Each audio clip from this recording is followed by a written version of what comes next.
Hello అండి, నేను doctor Geetha Indraneel, general physician. Doctor garu, నాకు ఈ మధ్యన హైపోథైరాయిడ్ ప్రాబ్లం అన్నారు. ఆ మెడిసిన్ రెగ్యులర్ కంటిన్యూస్గా ఎప్పుడు వాడాలా? ఏదైనా సొల్యూషన్ ఉందా? ఓకే, థైరాయిడ్లో కామన్గా ఉండేది హైపోథైరాయిడిజము. అయితే హైపోథైరాయిడిజంలో బీపీ షుగర్ లాగే లైఫ్ లాంగ్ మెడిసిన్ వాడాల్సి వస్తుంది. చాలా కొద్ది మందికి మాత్రమే టెంపరీగా వచ్చిపోయే కండిషన్స్ ఉంటాయి.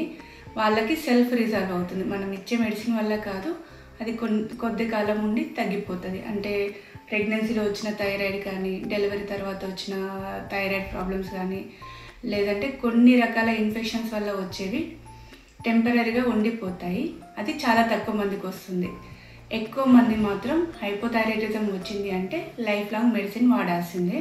దానికి వేరే సొల్యూషన్ అంటూ ఏమీ ఉండదు. టెంపరీ సొల్యూషన్స్ వెతుక్కొని ఆరోగ్యం పాడు చేసుకోకండి. Thank you.